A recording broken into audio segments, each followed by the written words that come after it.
Good evening, race fans. Welcome to the Core Racing Network. Tonight, we are here in the NORA Grand National Series, and this is going to be our first broadcast for their Grand National Series. It's the Xfinity cars out here tonight.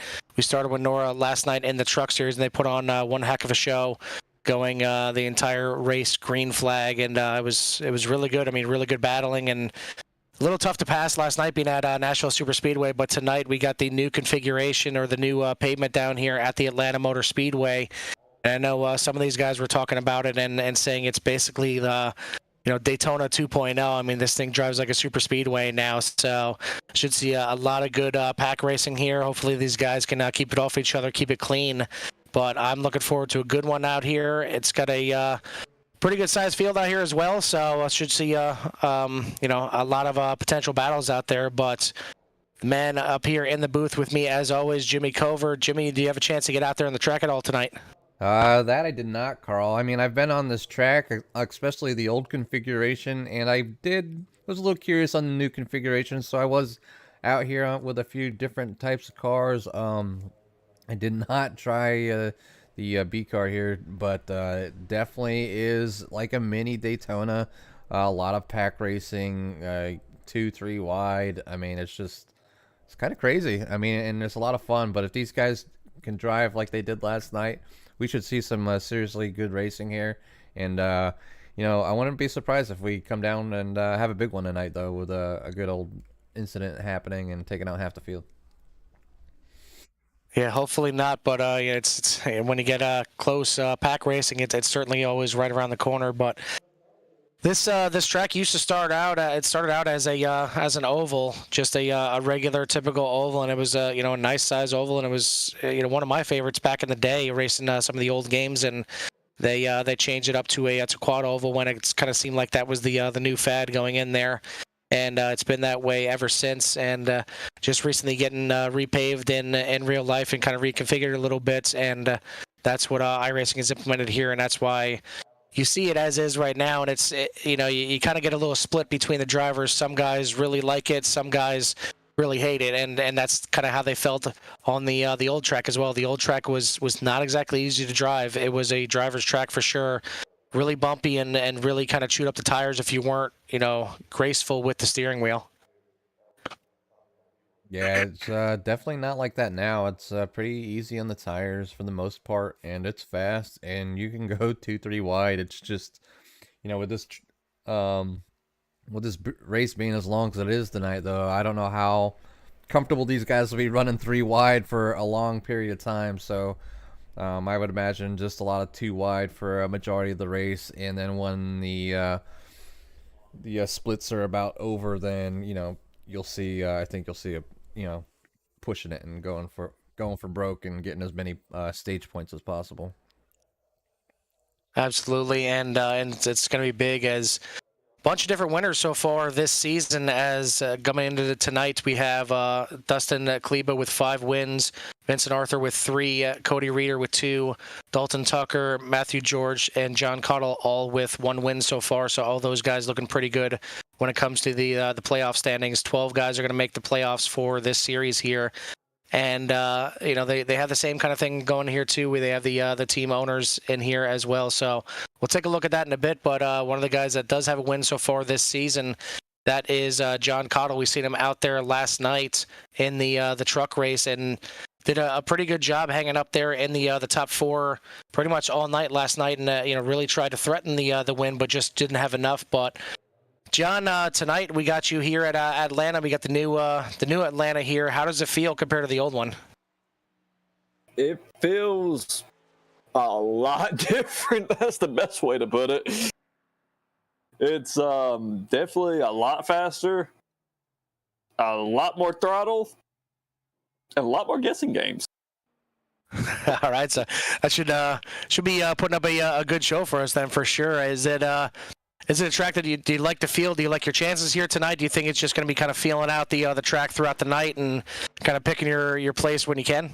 I feel like it's going to be more like a Talladega. It's going to be about strategy. I'm personally going to ride around near the back, but not quite in the back, because I feel like there's going to be a big wreck coming through the tri-oval.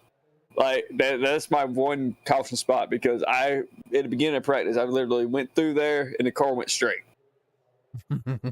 Yeah, that's certainly not what you want to do. I mean, back when it was an oval, you could do that, but now it's a quad oval, so certainly don't want that thing going straight in the front stretch. But we'll give you a little time here. We got a little bit of time left here in qualifying, so anybody you want to give a shout out to or thanks to before we let you get back in the car there? Definitely like to thank Nightmare Motorsports for giving me a ride and Josh for putting on the league. They do an amazing job putting on this league. All right. Well, you are going to be the Inverse Reporter tonight, so hopefully we talk to you in some good situations when it comes to the stage breaks, and hopefully if that big one happens, I guess the big one at Atlanta, we can call it now, hopefully it doesn't catch you up in it. Hopefully not. Hopefully you talk to me in one piece. All right. Sounds good. Well, good luck out there, and we'll talk to you soon. All right. Thank you. That was the 83 of John Cottle, going to be your in-race reporter tonight. About 30 seconds left here in qualifying, and a lot of good times up there on the track. Still some guys out there putting in some lap times, and looks like we're going to have 20-plus guys out there on the track. It looks like about 23 are in the session. And if you're new to the series, new to the broadcast here for NORA, you take a look at the right side of their names there. Excuse me, the little R in the circle there, that's kind of like the registered symbol, that is designated rookies. So those guys are rookies for the season. They are running for the points, running for the championship, but they are rookies this year. The ones with the little dash O, those are guys that are not running for points. They're just in here and kind of, I don't want to say field fillers, because we've seen John Cottle as one of those last night and certainly put up a good show. So we'll see how those guys battle with these guys running for points, but qualifying is over. Jimmy, give us a rundown of the standings. Yeah, so for tonight, we have Vincent Arthur on the pole with Dalton Tucker in second, Dustin Clave in third, Todd Slauson in fourth, Brady Boats in fifth, Jacob Drift in sixth, Joey Stats in seventh, Timmy Harper in eighth, Chris Snyder in ninth, Ryan Kendrick in 10th, Cody Reeder in 11th, and John Cottle in 12th. And then let me fast forward here. And then back at 13th, we have Ronnie Norman. And 14th, we have Corey Wharton. 15th will be Brian Powell. 16th will be Matt Jorgensen. 17th will be Tyson Palmquist. 18th will be Chad Engel. 19th will be Josh Conover. 20th will be Matthew George. 21st will be Nick Giles. 22nd, Blade Timmons. And 23rd, Jaden Hopp. So 23 car field tonight, Carl. Nice size field, and there should be a lot of action from these guys. Absolutely. So I think, one of the words that we bring up all the time when it comes to the super speedways may have to be utilized here, and that is patience. It's going to be a track where you're going to be grouped together for a while, and there's probably going to be a little bit more of an ease of passing here tonight compared to National Super Speedway last night. So, we went from the super speedway last night, which didn't really run like a super speedway. They were pretty much single file for a lot of it, but now tonight is just the Atlanta Motor Speedway, but tonight may be more of a super speedway kind of atmosphere, but we'll see how these guys do. The pace truck has fired up. They are starting to pull off a pit lane, and we're about ready to get this thing underway. And couple things just to give you a heads up. First of all, 147 laps on tap here tonight, and we'll say the same things that we said last night. This is, again, our first time broadcasting for the NORA Grand National Series, so there's probably going to be names that we are going to butcher, and we apologize in advance for that. So, we'll make sure we get everybody nailed down as quick as possible. I mean, we have other leagues that we've been doing for quite a while yet, and we still slip up every once in a while. It happens.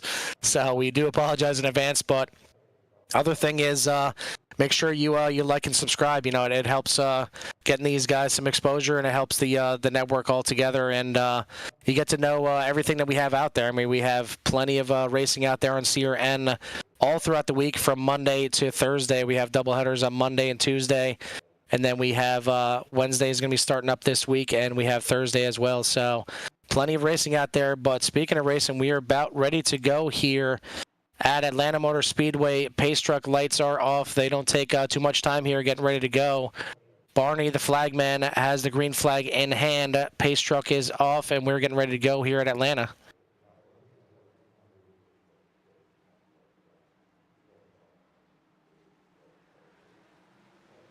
Green flag in the air, and we are racing. Vincent Arthur getting a nice little jump to the inside line, having a good run right there. The 6 of Dustin Kleba already trying to move on the inside there. We'll see how these lines form up. Again, this is, this is a little new for all of us here to see what these guys are going to be doing, which lines are going to work the best, and which ones have more grip, which ones have more speed. You already see guys right there. You see Cody Reeder kind of pulling a Daytona/Talladega move, dropping all the way to the back of the field, and that's just playing a little bit of strategy right now, maybe trying to stay away from all the kind of carnage that's going on up here, or that could go on up here. Everybody's staying clean right now. Still some double file action here, starting at lap number 2, but it's already getting racy here, and these guys gotta again exercise a little bit of patience. You want to get into a position that you're comfortable with, but you got to always be aware of your surroundings.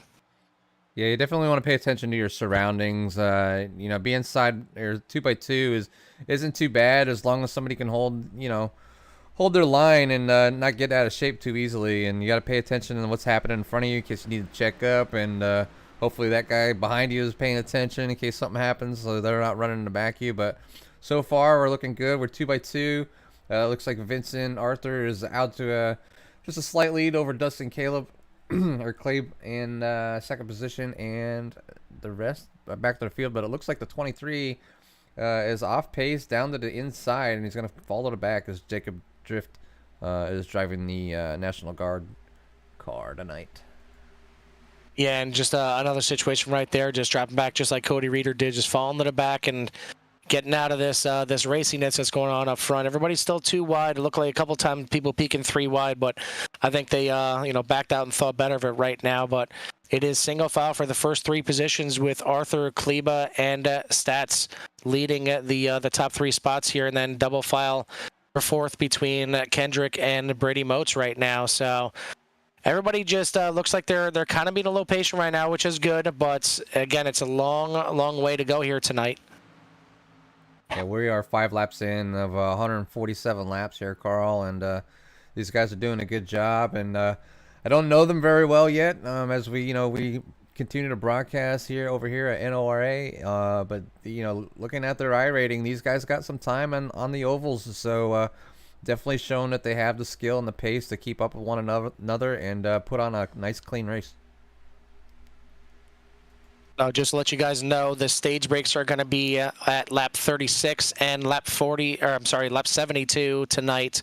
So we'll see these guys racing it out all the way until there, and then pretty much, that's going to take you to halfway with the second stage being at lap 72, and then they'll have the other 75 or so laps left to go after that. So a nice long run there at the end. We'll see.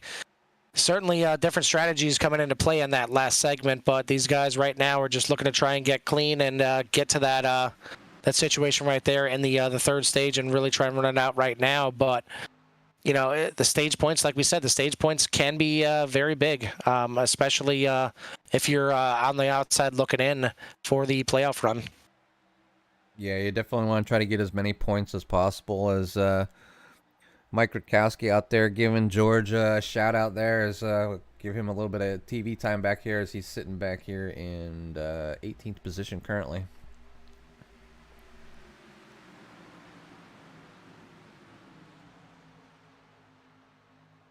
So we mentioned that these guys do have owners points and manufacturers standings that they just kind of keep an eye on as well. To give you an idea, the manufacturer standings right now, Chevy is on top, but they don't have the most wins. Chevy has 6 wins.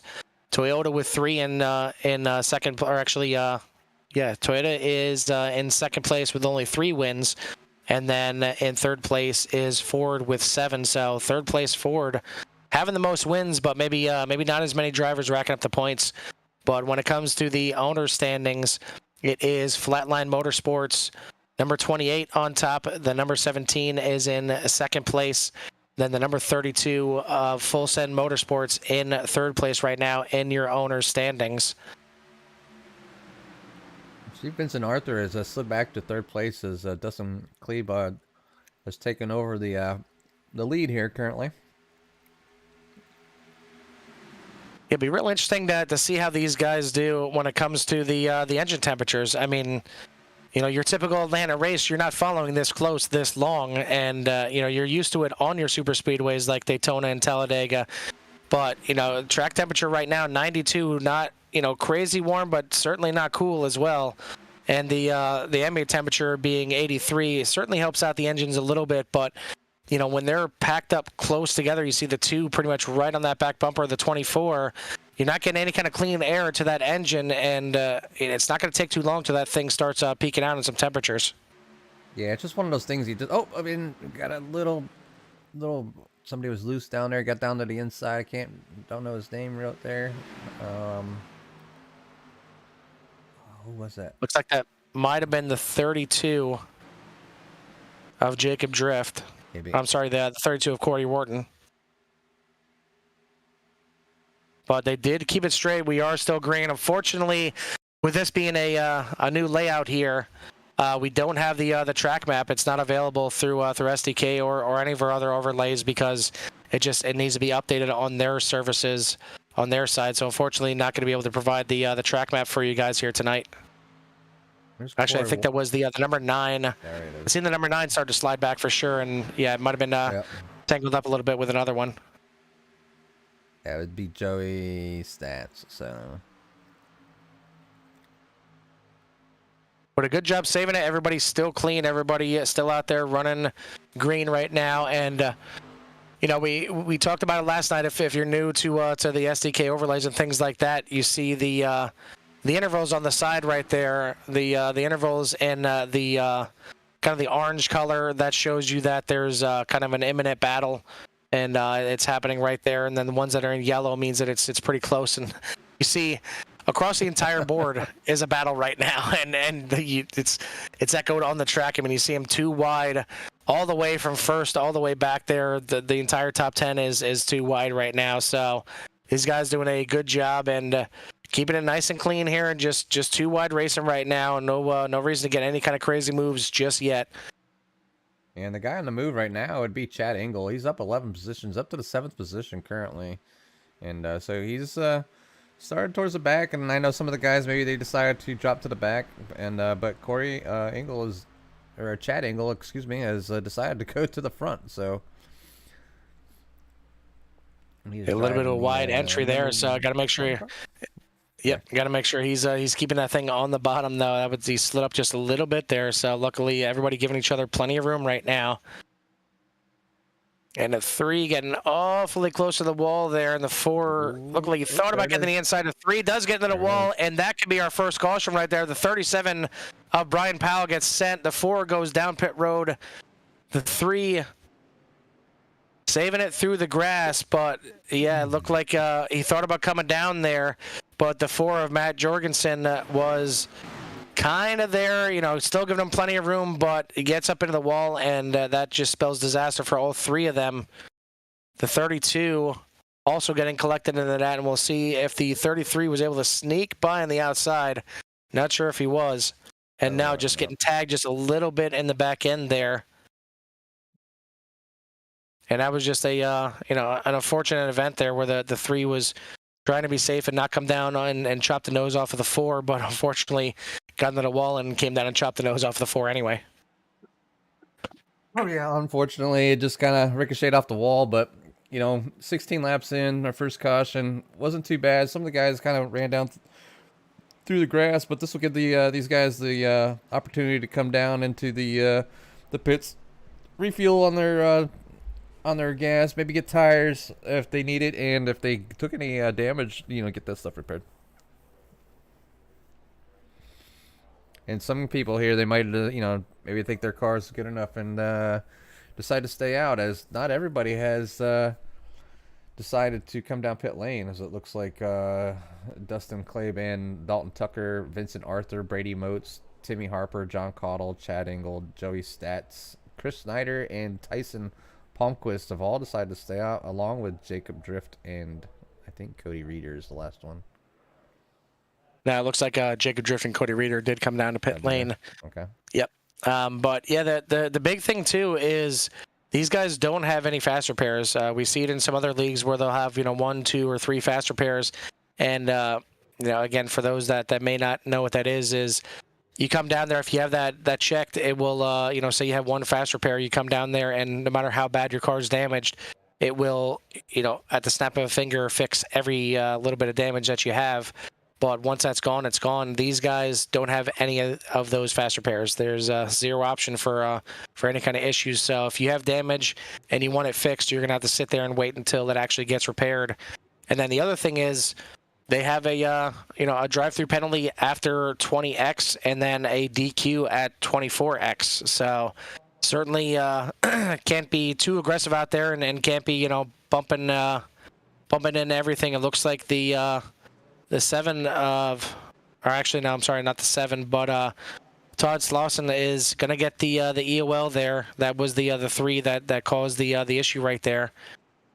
But again, getting back to the X here, once you get to 24, you're out of the race, and it can creep up on you pretty quickly, especially if you get a couple of times where you're scraping the wall or maybe giving somebody a bump draft. Sometimes bump drafts will give you a little bit of X as well, so really got to be careful racking up that X. Yeah, with these guys, doing what they need to do to basically finish well, but they have to keep it clean. And with the rules like that and no fast repairs, you really have to take care of your car, really think about your decisions, and not just all free willy-nilly and throw it in there. And, basically getting rid of that fast repair takes away a lot of that, well, I got a fast repair and I can try to make this move work. So the pace truck lights are out, and you see those guys, some guys down on the apron, some guys up on the track. They do have a faux kind of choose cone situation here.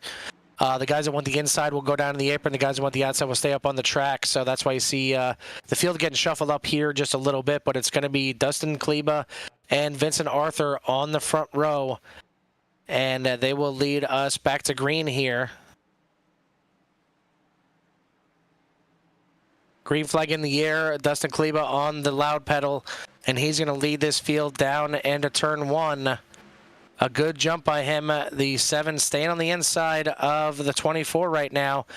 Going into the turn, the 83 able to just drop down there, get to the inside. He's getting a good run there. That is John Cottle, our in-race reporter, so certainly keep an eye on him as he's got a heck of a run coming down the backstretch on that inside. Going to move all the way up to 3rd place on the inside of the 24, but the 2 of Brady Moats now back on the outside again, right behind that 24, trying to get that outside lane established. Yeah, kind of seeing how these cars start as some of these guys didn't go into the pits, and it seems like the cars have been able to, so far, have been able to kind of hang up there. The cars that have taken the tires or just gas have definitely seemed to not been too much pressure on these guys that decided to stay out. See, that outside line now is established, but the 1, we talked about him having a great run early, gets up into the wall a little bit. Hopefully it didn't do too much damage to that car. It looks like the hood is wrinkled up just a little bit. Hopefully that doesn't kill his arrow too much because he was having a great run up to this point, but that's how quick it can go wrong. You just get up just a little bit, get up into those marbles, and get yourself into the wall. And now he's got to regroup. He's got to get this thing back under control. Again, the first comp caution, the first end of the stage here is at lap 36, so quite a bit of time yet, but you see the outside line definitely has some momentum out there. As you see the 9 of Joey's stats, I believe he is one that was in the pits, and trying to take a look at that right now, and no, actually he was not in the pits under that caution right there. So the way he was flying up through there looked like he had some fresh tires, but just a really good run on the outside. But you see everybody starting to, for the most part, stretch out in single file up through the first few positions. Yeah, definitely the top, what does it look like? 1, 2, 3, 4, 5, 6. Top 7 look like to be single file as they continue to start basically just going one by one to get around this track, as maybe their tires are not as good as when they started, and it's just easier for them to get around like this and get these laps ticked off and hit that stage break.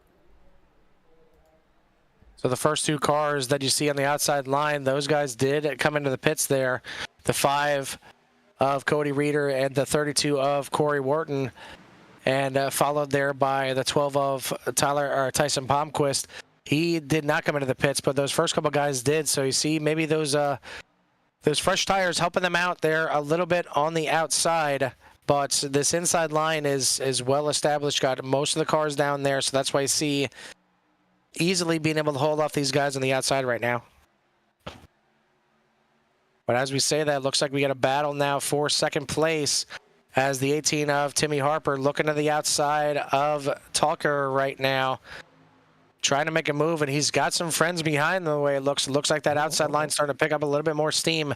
The 5 getting up awfully close to the wall. Don't think he touched it at all, but certainly got very close up there. Yeah, definitely probably a little too close for comfort as they went 3 wide there in that one corner, but was able to maintain control of the car as they continue to work on lap 25 here. And now that 18 has worked his way all the way up to alongside for the lead as he is starting to challenge the 6 and leaving that middle line open a little bit. He's going to get shuffled back here now. The 83 going right up the middle, and the 18 now in the wall. Able to keep it off everybody else right now as we see guys filing around, staying off of them, but that is going to drop the 18 all the way from running for the lead to all the way towards the back of the pack. So rough one there for Timmy Harper. Yeah, he did what he could to kind of keep it off the wall, but I think him holding it up against the wall was able to basically not, keep that car from getting into anybody else, and that's sportsmanship right there. Obviously, it might have ruined his race for the rest of the night, but he didn't ruin anybody else's race. So we see one of the guys that certainly put on a good show last night, Dalton Tucker, up there in the second place, showing that he can run in the Xfinity cars just as well as the trucks. Our in-race reporter right there, John Cottle, hanging out there on the outside line in that Marines car, trying to get that outside line going. Little bit of a close one there between the 88s on the inside.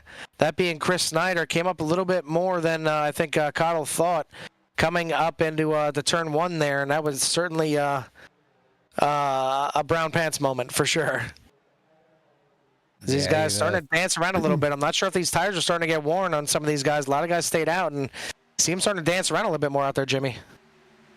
Yeah, starting to dance around just a little more. I don't know if they're just getting a little bit closer to each other, and the draft is really affecting them. And a lot of times you'll drift up, like float high, and that's just a case of your car getting tight or dirty air when you're entering the corner, and you can alleviate that drifting up by just ever so slightly lifting on the gas, and that way your nose will stay down to the ground. But definitely something they need to watch as these tires get worn and the car just doesn't quite have the grip.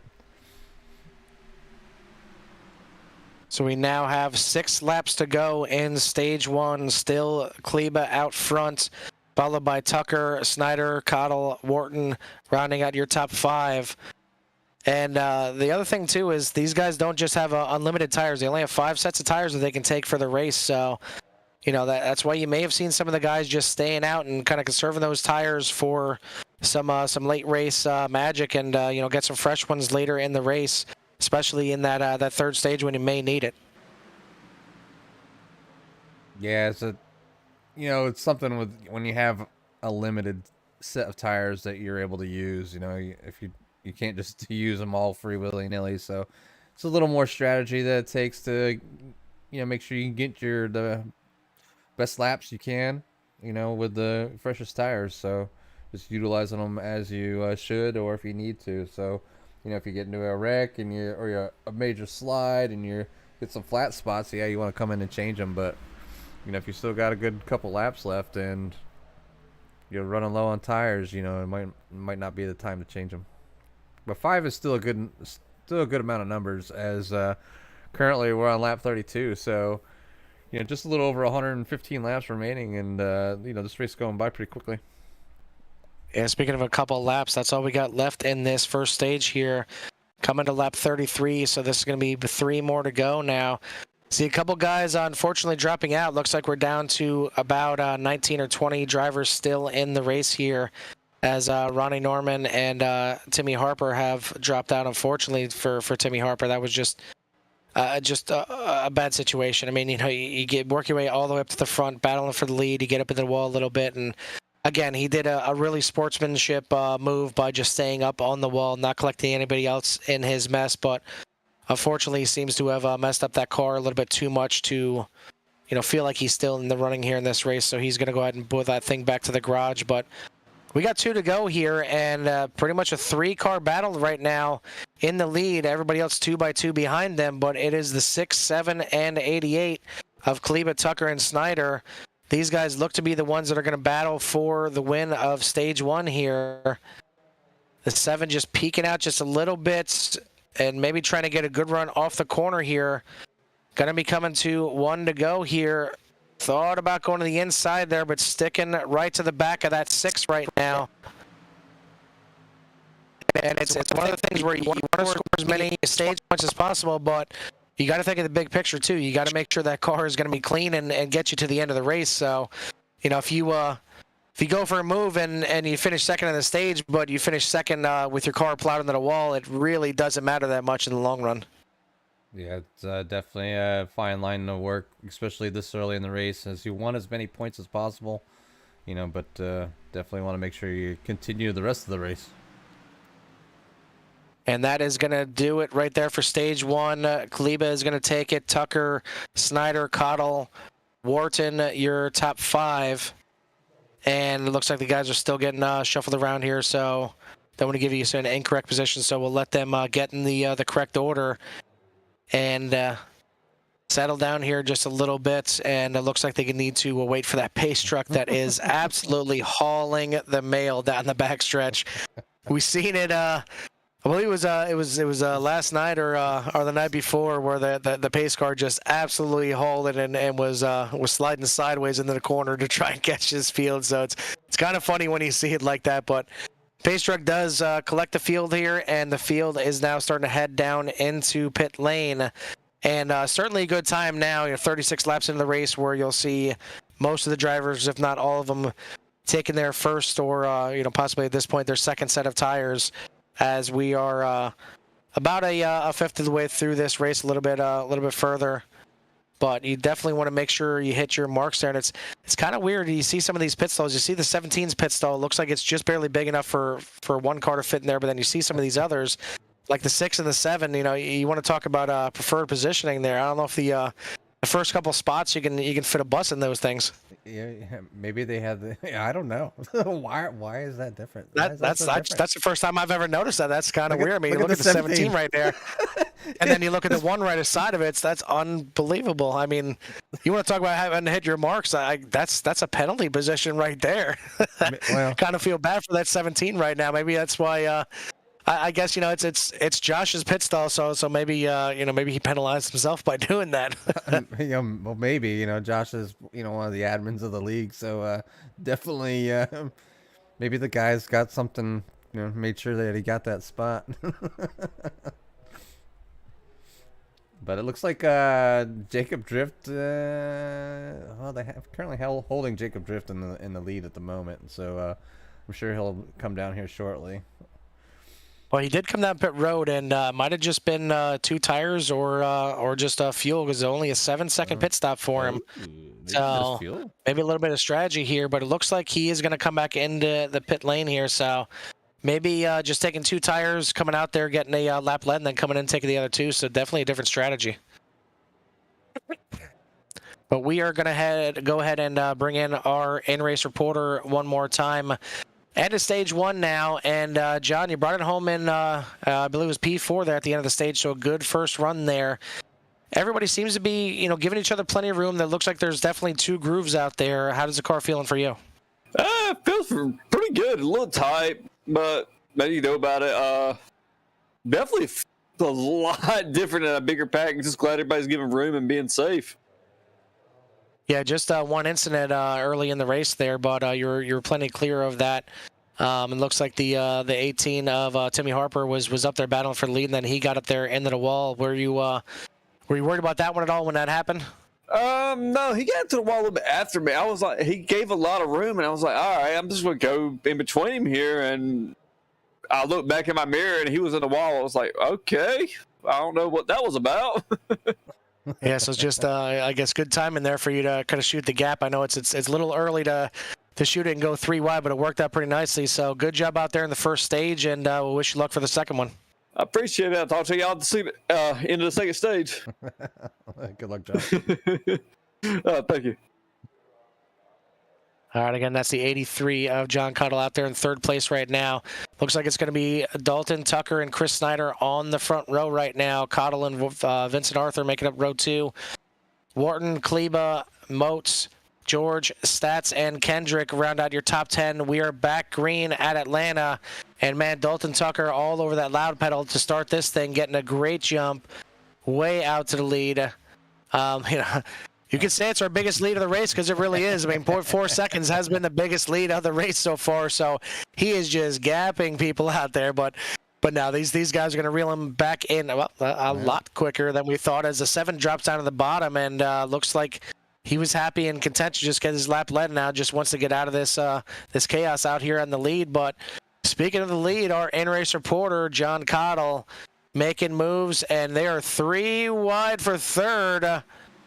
I don't think any of them want to be in that situation, but I don't think anybody knows what to do with their hands right now. But it looks like it's going to get shuffled out, and the 24 of Arthur going to be able to shoot the gap there, get up into 4th place, and the 88's going to have to settle back there and kind of ride back there in 7th and regroup here a little bit. But that was a little too close for me, for sure, and I'm just up here in the booth. Yeah, Chris kind of got up there on the outside, and he did the right thing. He let up and fell back just a little bit, as we're only 41 laps into this race, and he was already up there, so no sense of getting into the wall and ruining his night. Especially with these guys not having any fast repairs, and would have to take all the damages manually in the pits. So dropping back a little bit, regrouping, let this thing all work itself back out and get back up there. So good job on Chris and smart driving. So while we got a moment here and these guys are ripping around here, we're going to go silent for you for a little bit and let you guys just get a little taste of the action here and take in the sounds of these Xfinity cars as they rip around Atlanta Motor Speedway. I guess a bit of a broadcaster's curse right there, as we have an incident trying to pick it up here. I heard some tires screeching and right away seen the yellow flag go flying. So, unfortunately, right there, big hit. And that is the second one that involved the 37 there. Just an innocent bystander there, as the one got a little bit loose going into the corner into looks like turn 1, and when that thing corrected, it just snapped right to the right. You see it right there, just got a little loose going in, and when he tries to correct it, it looks like he might have just a little bit of net code into the 23, so a little bit of damage to the 23 as well. But for the most part, able to get away scot-free, but that one hit pretty hard into the wall right there. And again, we've seen him. He was our biggest mover of the race at one point, up 11 positions before he got into the wall a little bit, fell back and trying to make some moves again there, but that was not the move that he wanted to make. Yeah, it was definitely not the move that he wanted to see. I was getting ready to kind of turn things down and turn iRacing up so the viewers could hear the cars, but definitely had to pause that and bring you back on board here as this incident happened. But definitely bad on Chad Engel, just a little bit of net code and getting up in a car, and I would say for the most part his night's probably done. Yeah, at the very least, he's going to go down a few laps just getting that thing repaired. I mean, you can come in and take a little bit of damage and get back out there, but he's probably going to be well off the pace that he's going to want to take all that damage, and unfortunately, that's going to put him down several laps. So, going to be a rough one here for Chad Engel and Ryan Powell. Kind of the same thing, just both times it seems like he was just kind of wrong place at the wrong time, getting collected in 2 incidents here. Already down a few laps, and this is not going to help him out as well. He's going to be down even a few more now. So, and actually, speaking of that, it looks like he was just He just disconnected, and you can't really blame him. It's just a rough night there for the 37. Yeah, I mean, sometimes it just happens. You know, you get them nights where, you know, you just drive along doing your own thing, and you get wrapped up into something, and then you just miss it, and you get your repairs done. You go back out there, and it just happens to you again. And it's like, what did I do tonight? So, I mean, it's just one of those things, and hopefully next week will be better for Brian, and look forward to seeing him then. So it doesn't go without saying that a few of our guys up here that we've been watching now have been the biggest movers of the races. Our in-race reporter John Cottle up there in second place. He's up 10 positions from his starting position. Corey Wharton right there in third place, up 11 spots from the beginning. And then you got the 12 right there of Tyson Palmquist up 10 spots as well. So a lot of these guys making some big moves. Even Matthew George back there in 11th place. He is up 9 positions. And right behind him, you're going to have the 7 of Dalton Tucker. You've seen him. He was leading going to to start the second stage. He dropped down to the bottom and fell towards the back. So that's the reason he is down 10 positions. We'll see if and when he decides to start making his way back up through the field. But certainly the field is a lot more shuffled up than when we started the race. The only guys that are in the same position that they started the race in would be Chris Snyder in 9th place, Ryan Kendrick in 10th place right now, and then technically right now Chad Engel in 18th place as well. But everybody else is either up or down positions. Yeah, I think Matthew George, we've been talking about Matt a little bit, but I think he was in 5th for the stage break, if I wasn't mistaken.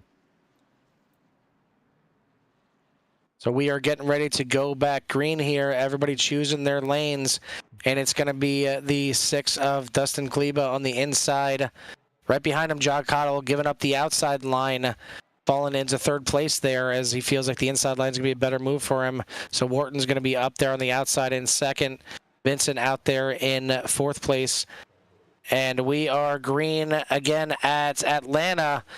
The 6 getting a good jump, and the 32 and 24 hooked up together very nicely on that restart, leaving Cottle behind just a little bit. He's going to have to reel these guys back in. He will do so. He's not going to leave any kind of gap there, but that 24 and 32 hooked up very nicely, and the 2 following very close as well may be able to push that 32 of Corey Wharton clear and into the lead. He is certainly into the lead in turn 3 with the 6 starting to gain momentum with the 83 right behind him on the inside. And Kleba back to the lead, but it looks like the 32 is going to fight back and just barely lead that lap. Yeah, Corey was able to just nose out Dustin there just by a little bit to get that lap led, so good on him for doing that. 24 has definitely helped push that 32 around as the 83 is now assisting the 6. So this is your typical, your super speedway type of driving, Carl. You know, it seems like you're push, and just to get just a little bit, but and you can't get very far. So the 24 now ducking down underneath the 32, behind the 83 as they cross the start-finish line.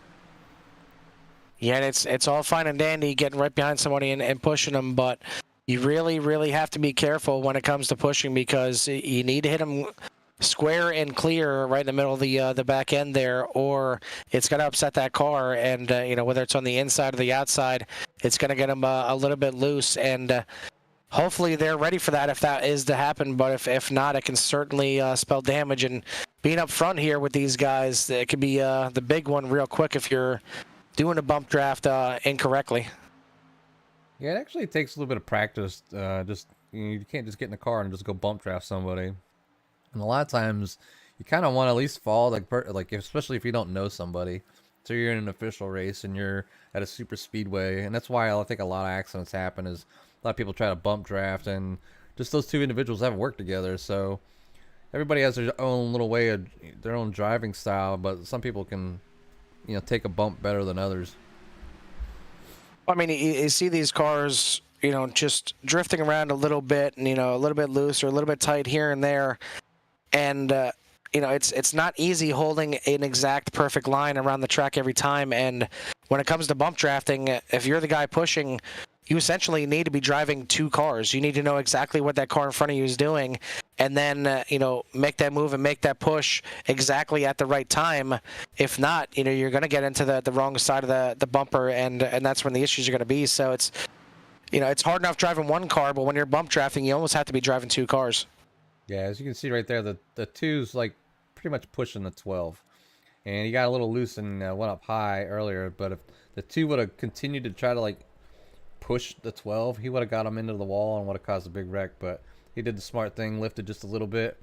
The 12 was able to come down, and then the 2 and the 12 just kept on going. But these guys are pretty much 2x2 though, Carl. The a little bit of going back and forth here up front as but Dustin still got the lead. The 24 Vincent Arthur, back up towards the front here where he started, on the outside of John Cottle. Yeah, 24 is still trying to work his way back to the starting position for him. He was your pole sitter here tonight, so trying to work his way back to the front. And you see, I mean, you can fit a piece of paper in between the 83 and the 6 going into the corner. That's another place where it can get really sketchy if you get a little bit too close to somebody into the corner or even through the corner. It's, you don't want to upset the air at that point right there, and it can easily be done whether you're behind somebody or even if you're on the outside of somebody. Sometimes you'll see some guys get that front left right up on the right rear of somebody, and it'll upset that inside car just a little bit, and it'll give them that little bit of edge to try and pass them on the outside.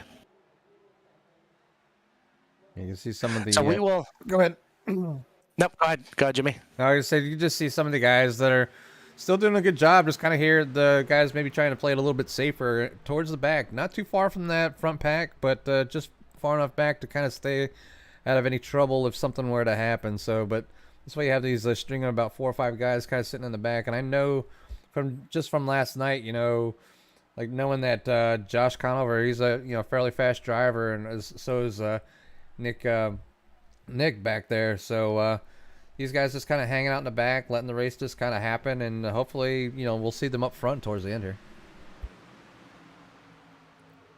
So we are now 17 laps left in this second stage here, and we're going to try and do one more time. We're going to try and set this up and let you guys enjoy the sounds here of these Xfinity cars ripping around Atlanta. Hopefully this isn't another broadcaster curse and we have another caution here, but we're going to let you enjoy listen to these cars rip around Atlanta. This doesn't work, Carl. I'm not doing it again.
It's nothing like beating, nothing beats hearing them cars just rip around the track, Carl.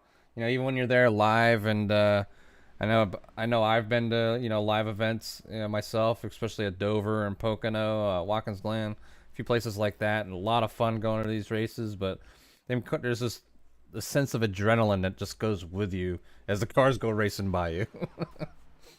Yeah, it's kind of amazing. It's crazy. You don't realize how loud these cars actually are when they go by you. I found that that the NASCARs and even the trucks are a lot louder than the Indy cars. I've been to IndyCar races. I've been to NASCAR races. Been to Truck Series races. And these cars are not exactly low decibels for sure. They rip around so fast that they shake and rumble your body as they go by. And I know one of the best experiences that I like being a part of is going to World of Outlaw events, especially at Williams Grove. They have the bridge that goes across the infield, and you can stand right at the fence, which is mere feet from the actual track. And when they go rumbling by, and you feel the hair shaking on your head, and the smell of the alcohol and burning your eyes, it just there's nothing like going to a live racing event, especially when you're going to see some of the top class drivers out there. Yeah, it's a lot of fun going to the events. The best seats in the house are always at home on your couch, drinking a beer or a soft beverage or something like that. But going to the race itself is just, if you haven't done it and it's something you're thinking about doing, I can tell you, just go ahead and do it. It's a lot of fun. Yeah, I mean, I make it akin to just about any other sports event out there. If you want to watch the event, stay home. If you want to experience the event, go to it. Whether it's a football game, whether it's a baseball game, whether it's a race, anything like that. You're not necessarily going there to watch the event. Of course, you're going to pay attention. You're going to see what's going on out there, but you're really going there to experience the atmosphere, and that's what it gives you. That's what you don't get a sense of when you're sitting at home watching the race. You'll be able to see every angle, and you'll see replays, and you'll see everything like that. You'll be completely immersed in the race itself, sitting at home. But when you go there and experience the actual atmosphere, it's just a completely different animal, and it's something that everybody needs to experience, no matter what the sport is. I mean, I've found I've gone to NFL events, MLB, soccer, everything like that, and it's just the atmosphere is always great. Yeah, one of the few events I haven't been to is an actual NFL game. Wouldn't mind checking that one off in the box one day, but other than that, I've been to most of them. One thing these guys are doing out here tonight is they are checking off the laps pretty quickly here, as we have a nice little green flag run here. And we are now down to 6 laps to go. At the line here, it'll be 5 to go in stage number 2. It is Joey Stats out front now with that 9, making his way back to the front and getting pushed along by Vincent Arthur on the outside. And Cottle getting down there on the apron a little bit, able to save it, but they are 2 by 2. From first place pretty much all the way back now. Is it starting to get a little bit racy here at the end of stage number 2? Yeah, Joey was up there in the beginning of the last stage, but had a little bit of incident where he kind of got dropped back in the back. So whatever he had done, maybe just a little bit of damage, was able to get it repaired and got this car back up to leading this group of guys right now. But not by much, but definitely there. And fighting alongside Dustin Klebb as they finishes up the stage up. The 32 of Wharton thought for a second of going 3 wide on the front stretch there, and wisely backed out of it. But he's certainly been a little bit racy here tonight. As again, he started way back there in 12th place, up there into 3rd right now. Actually, he's up there into 5th right now, falling back just a little bit. But up there, certainly in the mix, and with a chance to win this stage here, as they're still 2 by 2 by 2 by 2 by 2 all the way through this field right now. Everybody trying to dig and get any kind of position they can, but unfortunately, when you're 2 by 2 like this and both lanes are going pretty much the same speed, unless you make a ballsy move and go 3 wide, you're kind of stuck where you're at. Yeah, and you really got to watch going 3 wide too, as sometimes it'll just it just doesn't work out for you, or you might even get left out and end up going backwards. You see the 9 just about clear of the 6, but still not able to fully clear him. The 6 being able to pull back in front on the backstretch. And it looks like the top 5 breaking away just a little bit. Actually, there was 6 there. The 7 of Dalton Tucker there blinking out for a little bit. And you see that's you know, just a rough internet connection. And it happens a lot of times on these tracks like this, like Atlanta, Texas, and Charlotte. For some reason, I think the grandstand just kind of overload your system just a little bit, and getting a little close right there as the 32 drifted up towards the 2, and there was almost a bit of a wreck right there. Everybody able to save it, but we're coming to the checkered flag here in stage 2. Now I guess it's time for 3 wide, and the 9 getting shuffled back to 7, and the 24 dancing around turn 3 and 4. It's going to be the 6 off of the turn. Dustin Kleba gonna get the stage win there. I don't even know who got second place there. It looks like pretty much a dead heat between the 83 and the 9. We'll see who gets credited with it, but one heck of a run there to the line. I want to see, go back here, see if I can slow that down.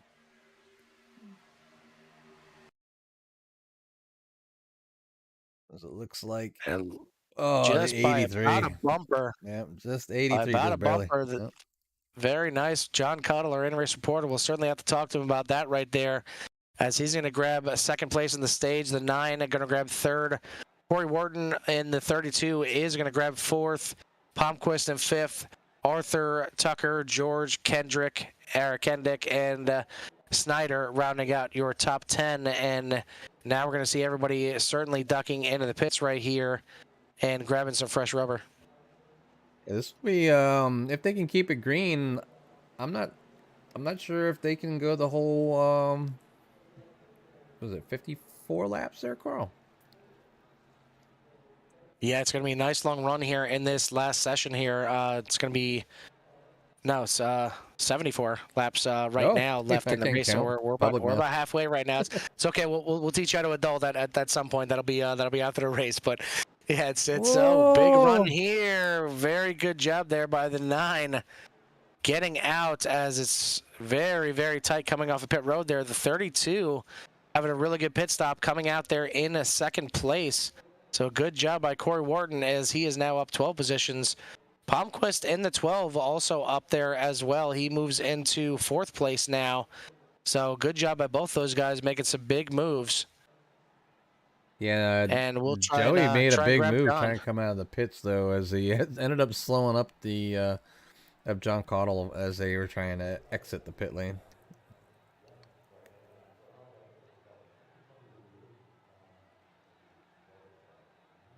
So we will now once again bring in your in-race reporter here, John Cottle. And John, another good run there in stage number 2, and one heck of a battle there with the 9 coming to the line. And you know, we didn't think we'd see a 3-wide action there this early in the race, only coming up to halfway, but everybody seemed like they wanted the stage win right there at the end, and you were able to get ahead of the 9 by about a bumper there at the line. So walk us through the end of that stage.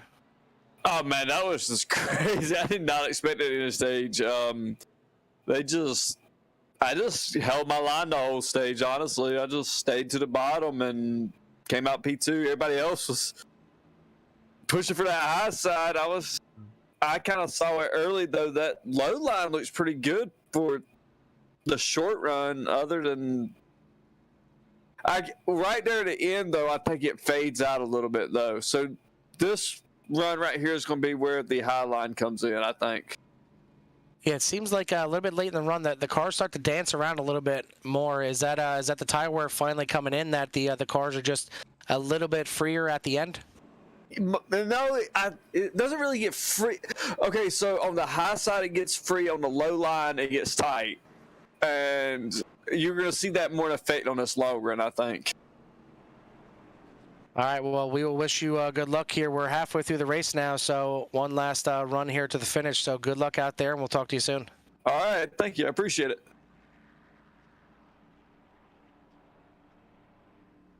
All right, that again, the 83 of John Cottle going to be restarting here in 3rd place.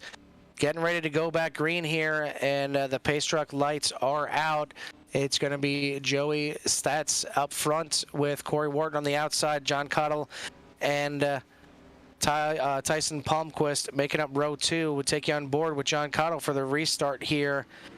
And green flag in the air. The inside line getting a good jump right there. Pulling away just a little bit. The 9 going to be your leader going into turn 1.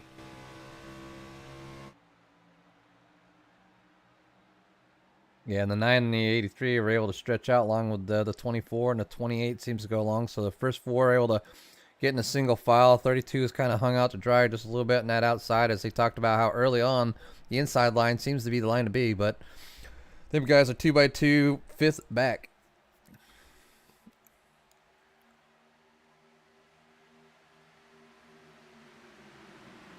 And now we'll see what these guys want to do. I mean, we've seen them 2x2 pretty much the entire race so far, but you kind of had the shorter stages in the beginning.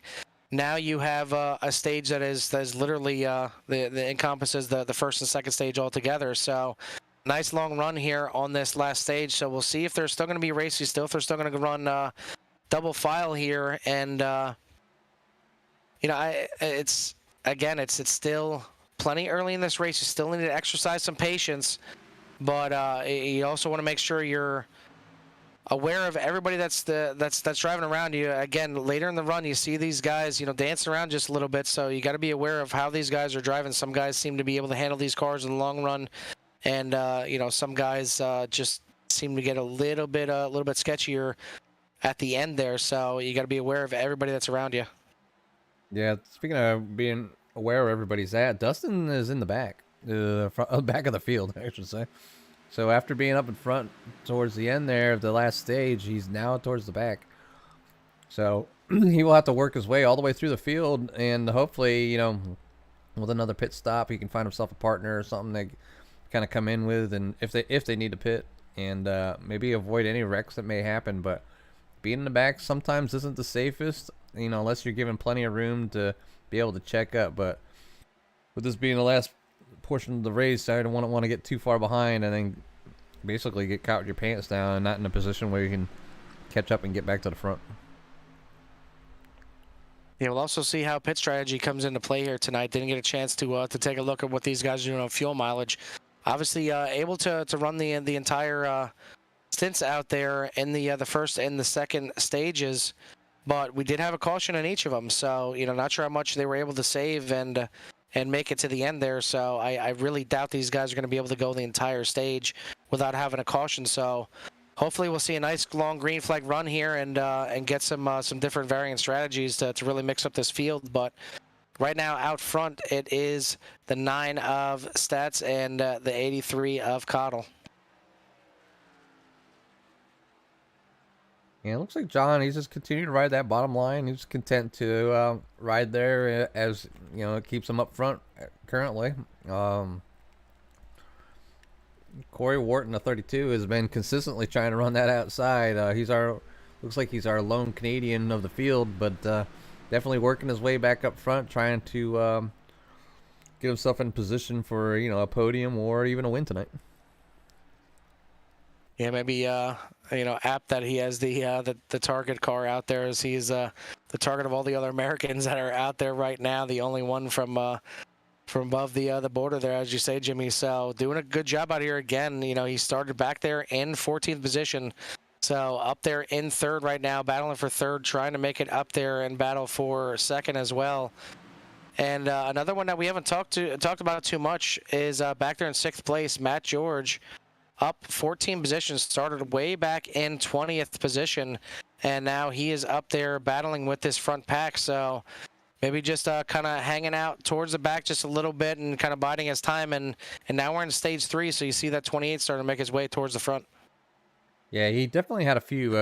I know the first stage he was definitely up there. I didn't catch where he was at for the second one, but the first stage I think he was top 5, and still showing that he's a strong car.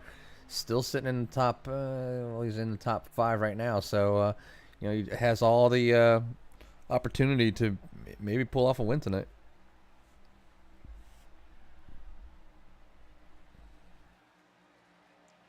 These guys doing a pretty good job out here. Again, a lot of these guys most likely experiencing Atlanta, the new pavement here for the first time, other than getting some practice in together. But I doubt they had this many cars on the track here together and really running in the packs here. So a really good job, only having 2 cautions other than the stage breaks here. So all in all, it's been really good running out there. We've seen guys just getting up a little bit too far and getting into marbles, getting into the wall, and that seems to be the cause of our cautions here tonight. But again, only 2 of them, so can't say enough about these guys driving nice and clean around each other. We haven't seen issues where guys are bumping into each other or hooking each other or anything like that. So good job by everybody out there.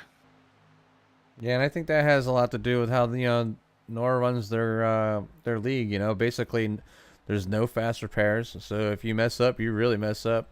I mean, and if you do something wrong, you're penalized for it. So holding people accountable. These guys are driving safe.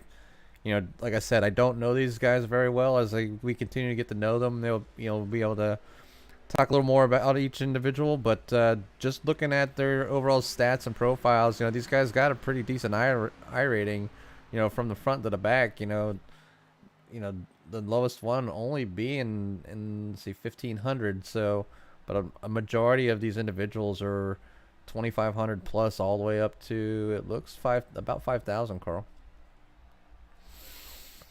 Yeah, certainly some skill to get up that far. I mean, it's again for those of you that don't know it, when you come into iRacing, when you get into an official race, they pair you with guys that are around your I rating. So, typically if you come in and you're the number 5 car in that race, that means there's 4 guys that have an I rating higher than you. So essentially, you need to finish higher than 5th place in that race to kind of increase your I rating. And depending on how big the field size is and depending on how low you are compared to everybody else, you could, gain a lot, you could lose a lot.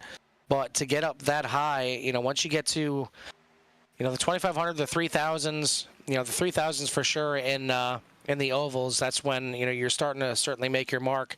You get into 4000s and you're certainly, doing plenty of racing and doing it well. And then, obviously the 5000s is a pretty good accomplishment for sure.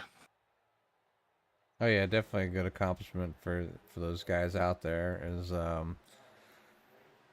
And even some of the guys that maybe aren't as high as some of the other individuals, you can learn so much from people that are around you that basically are faster than you. So when you do go back out to official racing, then you'll be wondering why you're down there in the lower I rating as it is. You'll gain so much experience being around faster guys, even though it makes you look really slow and maybe days you don't even feel like being out there. But it definitely does help. I know from experience, if you drive around faster guys, you're gonna be faster. If you want to be, it's just like life. If you want to be successful, surround yourself with successful people. So certainly the person that this is helping out the most right now is your leader of Joey Stats. As he comes into the race here, 9th place in the playoff standings, yet to have a win on the season. So would love to get a win, and that would most likely lock him in, or if not, get him really close to locking into the playoffs here. But a lot of these other guys that are up front right now, Cottle, we mentioned before the race, he has 1 win. Vincent Arthur with 3 wins. Matt George up there with a win. And looks like Ryan Kendick is another one that does not have a win yet on the season. So, a lot of the guys that are up front right now are your race winners. We've seen up there earlier in the race, Dustin Kleba back there in 15th right now. He is the one that has 5 wins on the season. So certainly knows how to get it done in this series. We'll see if he can work his way back up there. Yeah, somebody we haven't talked much about is the number 4 car of Matt Jorgensen, as he is up 9 positions, sitting in 7th position right now, but definitely has put on the heat a little bit. Also, another guy climbing his way up is Nick Giles, as he's been hiding in the back for the beginning of the race, and is starting to show that he does have speed here, as he's now currently in 8th position, up 13 positions from the start. So you certainly see a lot less two-wide battling right now up on the track, almost getting a little bit of 3-wide action right there. Got very close between the 8 and the 12 up there, but everybody keeping it clean right now. But yeah, it seems like it's settling down just a little bit. As we rewind it back here and show you the entry into turn one of the quad oval right there. And not sure why we're going back this far. If we missed something. I have not moved anything.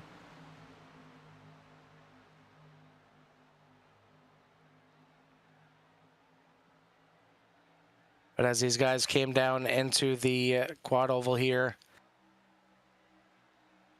and that looks like a jump back. So having some issues here with SDK the way it seems here, but we're back here live now, looking up here at the front, and right now taking a look at the 88 of Snyder, and you know, Snyder's just been kind of hanging around most of the night, and then right about a mid pack.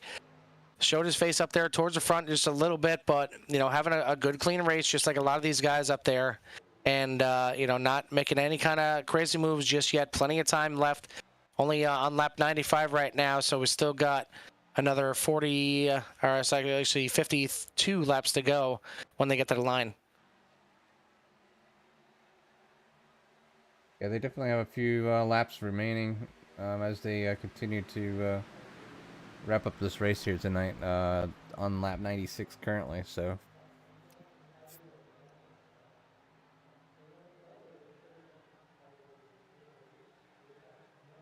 and it looks like Ryan Kendrick is just gained position over Corey Wharton as he went underneath. And for some reason, it is rewinding again. So I'm not sure if that's something I'm seeing on my side, Jimmy, or if that's on your side, but definitely don't know what's going on here. So this is something new to us for some reason, just randomly going back to a replay. Not sure what exactly is going on. But again, we are back live now up here at the front. Why is that doing that?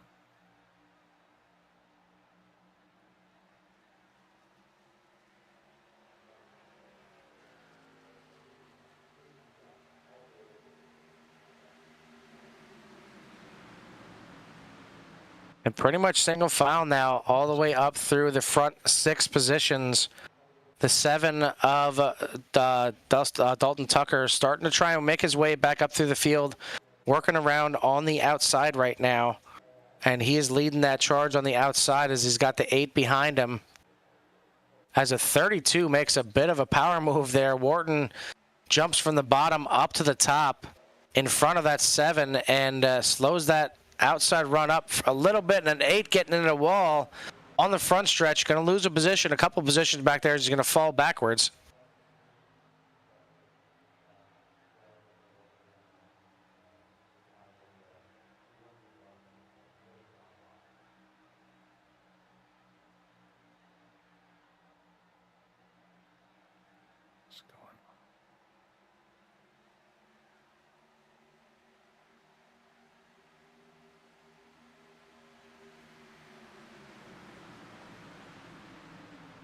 See the one car right there of Engel still in the race, so you know that's a good showing by him. He's staying out there. He's out there 9 laps down at this point, but still doing a good job, kind of hanging out there.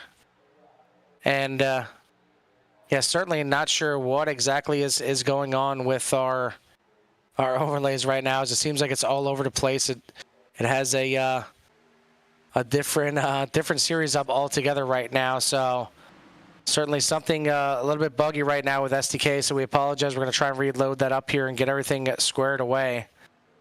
As the 4 down there, clipping the apron a little bit, getting a little bit sideways, able to save it, but that's going to lose him a bunch of positions, and back in the back of the pack, the 4 of Jorgensen into the wall pretty hard, and that's going to bring out another caution. Yeah, definitely here. They watch the just gets a little bit loose up into the wall.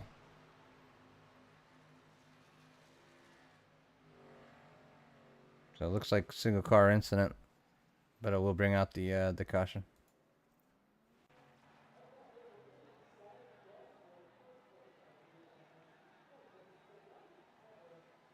So that will give us a chance to get everything reloaded and hopefully straightened out here.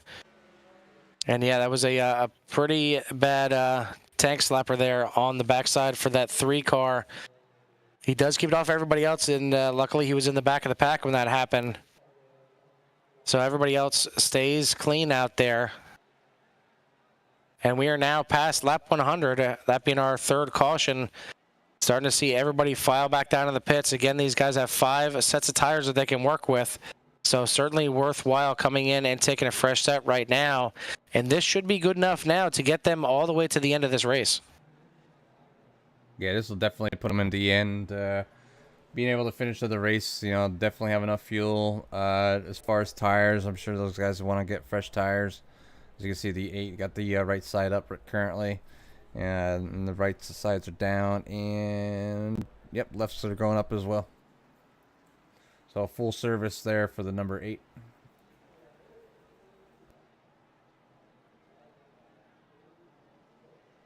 It looks like the 24 of Vincent Arthur electing for only 2 tires, as he is going to retake the lead on pit road there. And he's going to lead these guys back out, as Wharton is going to come out there in second. And his pit crew is, you know, certainly done him some justice here tonight, gaining him several positions a couple times now. So, you know, maybe he's got a, you know, switching pit crews with the 7 there from last night, as Tucker certainly benefited from great pit crews last night in the truck race there for NORA. And now the 32 maybe swapping pit crews and getting the benefit there and picking up some positions. But it's going to be Arthur, Wharton, Stats, Kendick, and Tucker, your top 5. Yeah, Ryan Kendrick has done a real good job. Coming up, he's up 6 positions from where he started there in that 81 car. Dalton is working his way back up to the front, as he earlier after the second break there, he kind of just went to the back, but he's worked his way back up here towards the front. Now sitting in 4th, and we definitely know that Dalton's got some speed underneath that car. And now we see once again up there the 24 coming in and taking his other tires. So we've seen that a couple times now from guys just coming in, taking 2 tires, coming out, getting that lap lead, and then coming in and taking those other 2 tires. So bit of a different strategy out there. But we are now going to see these guys start to pick and choose where they want to go for the restart of this race. Yeah, it's a definitely unique strategy there, Carl. Not one that I would have thought of using. We'll see how it works out here for Arthur. As if I'm not mistaken, you said he has a win so far on the season, correct? And it looks like we're actually going to delay the green here a little bit, as maybe getting everybody squared away here a little bit before we get going. So it's going to be 1 more lap under caution here.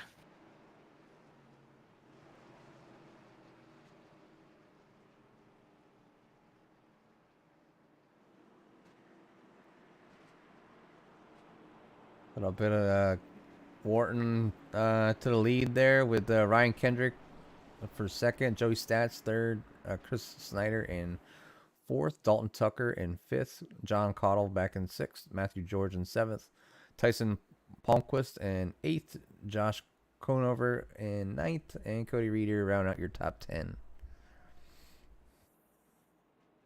Somebody that's been up front a lot recently, but is currently towards the back a little bit, is Dustin Clabe, as he's sitting in 11th position. And Brady Moats, as we seen him last night, run pretty decently, as he's sitting in the 12th position. And then Matt Jorgensen back in 13th. And Jacob Drift in 14th. Vincent Arthur back in 15th. And Joey Stats all the way back in 16th, being the last person on the lead lap. But definitely have 42 laps here remaining. And hopefully these guys will be green the rest of the way.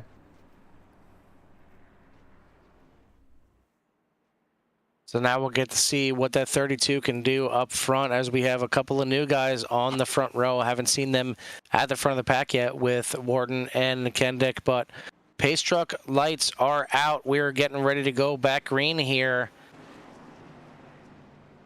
And we still have 17 guys still out there on the track, 16 of them on the lead lap, with Engel being back there in 17th, 8 laps down. So still plenty of guys here that feel like they have a shot at the victory here at Atlanta. But right now, out front, again, it is that 32 of Wharton, the 81 of Kendick. Going to be leading them back to the line here, back to the restart. And green flag in the air. Wharton on the loud pedal heading down into turn 1. The 81 going to drop down to the inside and cover off second place, followed by the 7 of Tucker. The 88 of Snyder on the outside. And the 7 looking a little bit to the outside there, and he is going to venture up there and give up that inside line to the 12 of Palmquist. The 81 jumping up there in front of him, and they both get a good run into turn 3 here. And a bit of a wreck right there involving our in-race reporter of Cottle. Looks like everybody may have gotten through that and straightened it out, but certainly some big hits into the wall right there, especially for the 83 of Cottle. I know I've seen that in the background. But the front group now is down to 4 drivers after that right there. The 81, 7, 88, and 32, and we will have a caution flag now. So that was a bit of the mini big one, I guess you can call it there, as I've seen several cars going back and forth and a few of them into the wall.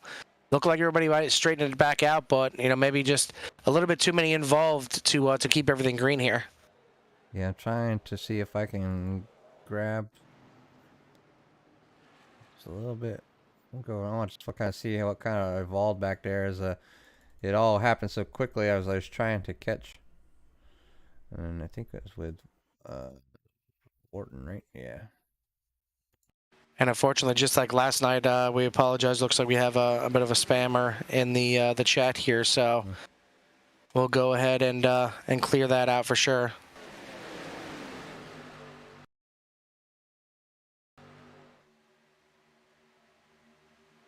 Yeah, 12 just got a real good run there, but he had to check up. Come on.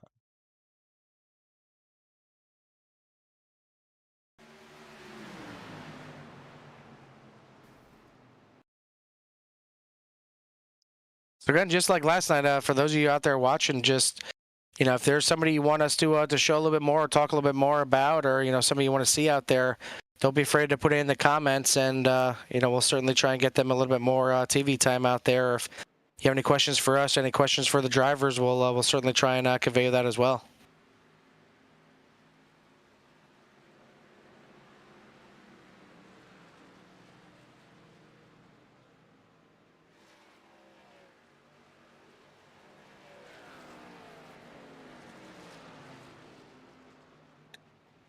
I thought we were gonna make a night without them guys tonight, Carl. Yeah, we almost did. We almost got through that thing. Unfortunately, they find a way, one way or another. I mean, you can block as many words as you want, but they'll find another word that gets them in there. But again, we apologize for that. It was cleared out of the chat for now.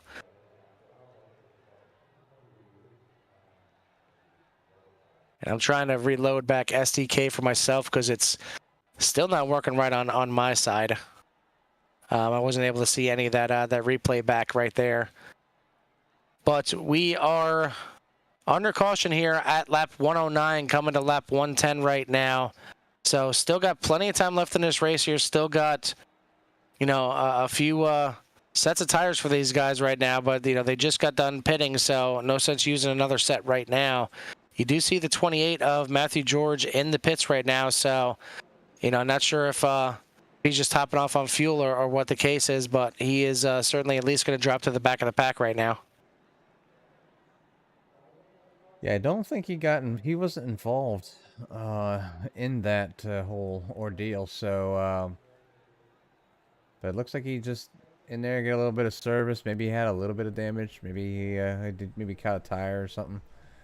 Getting his car back ready to go here for the next 37 laps, as we have Ryan Kendrick now in the lead with Dalton Tucker in second, and with Corey Wharton in third, Chris Snyder in fourth, Cody Reeder in 5th. Josh Conover, he's made his way up to 6th position. Dustin Klebb is back up in 7th. Vincent Arthur is back up to 8th. Nick Giles is in 9th. And Matt Jorgensen is in 10th. And obviously you see these guys swapping up a little bit here with that choose cone, so that's going to bring the 32 of Wharton back up to the top in 2nd place. And, just thinking back at that pit stall, I feel like we got to call that 17 of Conover, the little pit stall that could right now. And he's certainly doing a good job. He's up to 6th place right now, so making his moves up here late in the race. But we are getting ready for another restart here, and it's going to be Ryan Kendick leading to the line here. Really late start for everybody there, so both lines getting off about the same here. And we are going to be double file, at least for 2nd place, going into turn 1. The 81 able to clear, getting to the lead with that 7 of Tucker right behind him. Yeah, Tucker's right in behind Ryan Kendrick as they work their way down the backstretch. You can see Dustin has made himself in that 6th. Has made himself known again, fighting for the 3rd position. And it looks like Ryan Kendrick's going to tuck down below and let these guys go.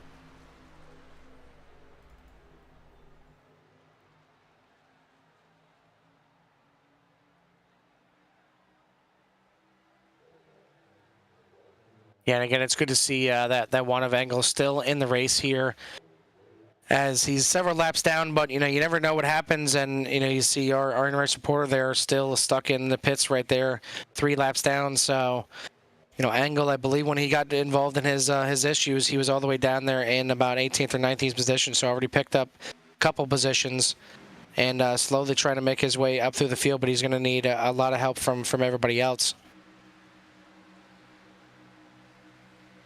Nice shout out there to Jacob. Running the 23 Earnhardt scheme from the Draft King.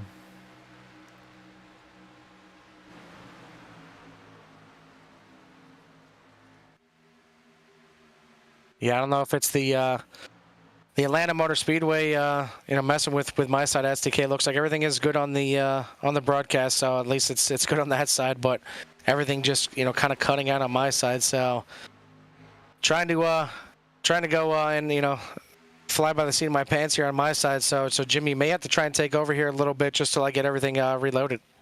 Yeah, just go ahead and do yourself a quick reload there, Carl. I had to change something up a little bit, and I don't know if it affected yours or not, but everything is good to go here.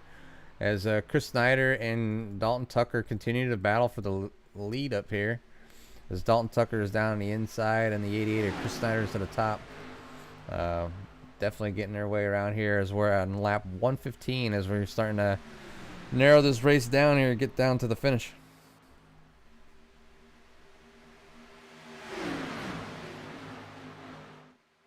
Corey Wharton sitting there back in 3rd position behind Chris Snyder. Looking to push him to the front as Chris Snyder is now in the lead, and Corey Wharton on the outside all by himself. Has some help coming up, but definitely not there now, and it's going to kind of let him out hang dry as he tucks down in behind Dalton Tucker there for 3rd position.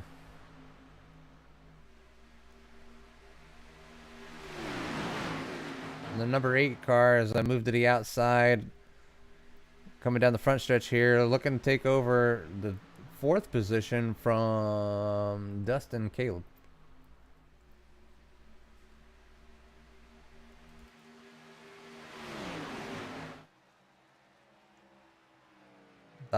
Definitely a lot of jockeying around here as these guys are trying to put themselves in a position to end up on the podium and get as many championship points as they can tonight, as on this new unique resurfaced Atlanta Super Speedway, as we call it. Definitely it looks like those guys are having a lot of fun and putting out a good show.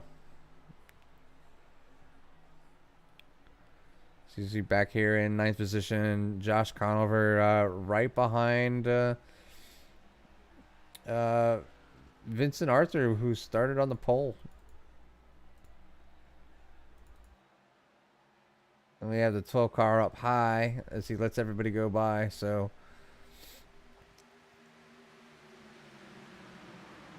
Tyson lets the field go by. Still got to fight for the lead as Chris Snyder has found his way back to the front in front of Dalton Tucker.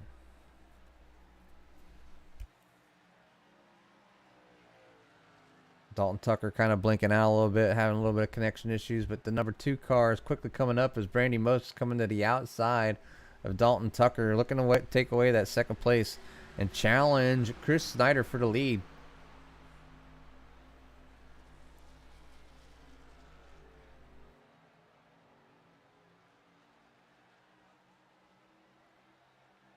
Vincent Arthur is going to go ahead and give the 2 a little shot to the shot and kind of help him push by, but gets him loose just a little bit, so has to check up.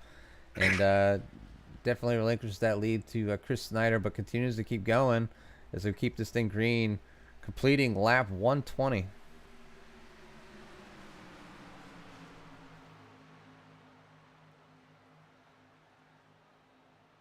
Josh Conover being quiet all night has found his way up to the front, sitting currently in 7th, but the first 7, 8 cars, you can pretty much cover them with a blanket. They're so close together. Number 9 car looking to the inside of the number 2. There's the 32 thinking about going to the outside of the number 7, but continues to stay in line in 3rd position as they cross the start-finish line, completing lap 121.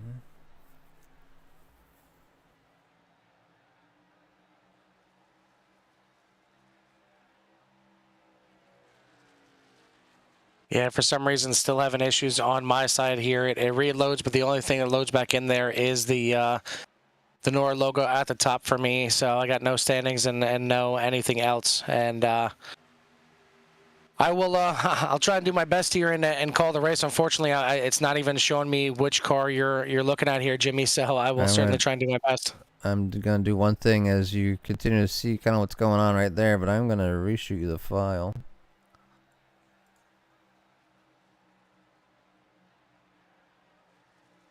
Bear with us, ladies and gentlemen.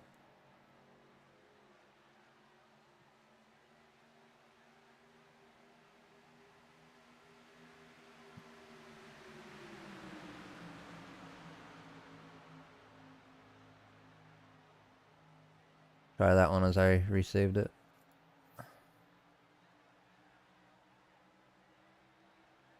All right, currently on Matt Jurgensen as he's up 7 positions in 9th position, but still in the front we have Tucker. So Tucker has made himself out to the front there along with Chris Snyder as they continue to go seesaw back and forth as we are now on lap 125. Josh Conover has found himself up 16 positions in the 3rd spot. Corey Wharton is up 10 positions in the 4th position. Brandy Moats is where he started for the night, but sitting in P5. These top 7 continue to swap back and forth pretty much every single lap as they're jockeying for position and trying to find themselves there at the end for a podium finish. Back here in 9th place, it looks like Matthew George is kind of caught up with the rest of the pack here as he's back on the heels of Nick Giles, and they're in 8th position. And the 81 of Rick Kendrick that was up front not too long ago is basically in the catbird seat, sitting there in 11th position, just within the draft, but not too worried about if anything happens, so he can get around, as those guys battle hard up front. And a little bit farther back in 12th position, you got Jacob Drift in the number 23 car.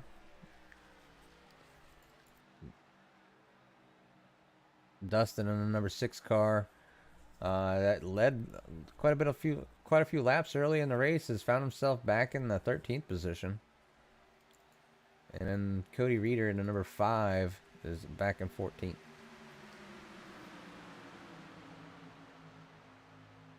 And those would be your individuals on the lead lap. We'll go back up front to see what how these guys are making out. As it looks like Josh Conover is now on the outside of Dalton Tucker. So basically a reshow of last night, but not in the trucks. This time in the Xfinity cars, is Josh Conover is trying to get around Dalton Tucker, is try to be in that take that first place away from him, as he gets a nice push from Brandy Moats on the outside to get around. Dalton Tucker, a little bit of internet connections as he's flashing in and out here. That can pose for some problems. But he shows back up. Nothing has happened. The 88 of Chris Snyder keeping his distance from Dalton just a little bit to maintain, safety.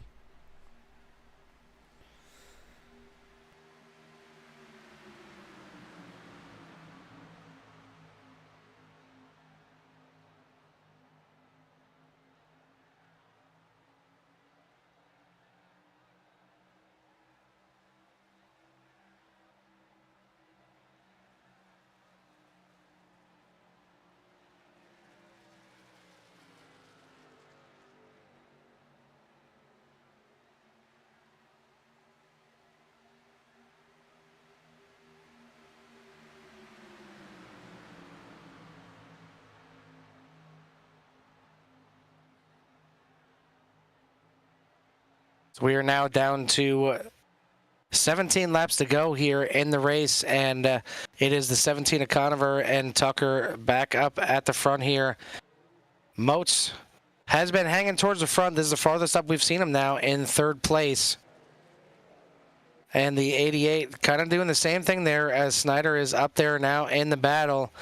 And the 24 of Arthur, after the pit stop and dropping all the way towards the back of the pack, he kind of wasted no time now. He is back up in the mix here, and pretty much has the freshest tires out there in the field. And he is ready to go here, 16 to go.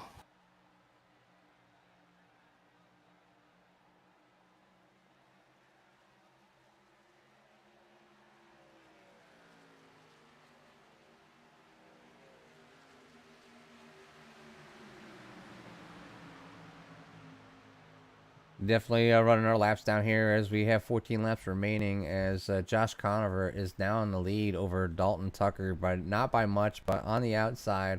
He's getting a nice push by Brady Moats, as it looks like Brandy Moats is now just edged out Dalton there just by a little bit. High side looking like the preferred line at the moment, as they got a nice group of 3 cars there, just edging out the bottom just by a little bit. Fitz and Arthur and Chris Snyder battling back and forth, switching between 4th and 5th place as they go back and forth.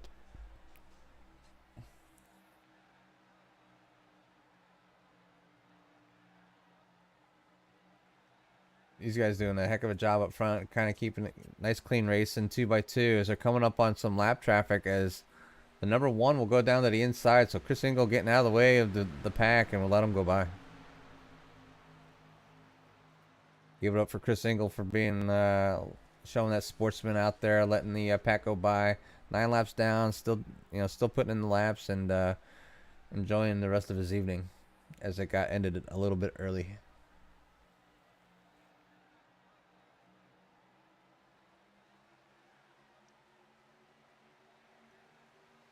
Basically 2x2 battles happening all the way back to 9th, 10th, 12th place, as he's got the field continues to jockey around, and the laps continue to count down as we're on lap 136, and Dalton Tucker is edged out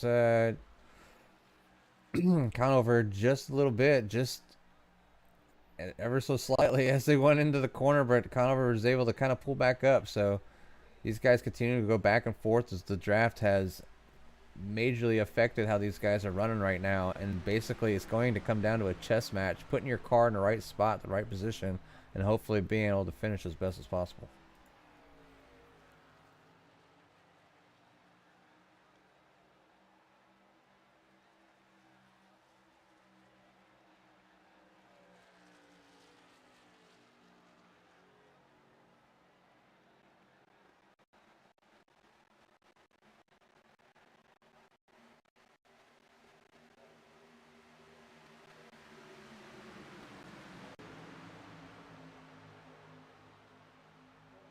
We're just waiting for Carl to come back here, but we're on lap 138 now as Josh has got a nice little lead over Dalton just ever so slightly as he's gotten a good push by Brady Moats on the high side. It looks like Josh is going to go ahead and stay to that high side right now as it seems to be the preferred line. But as they come down the front stretch, Dalton just ever so slightly makes up some time as they head into turn one.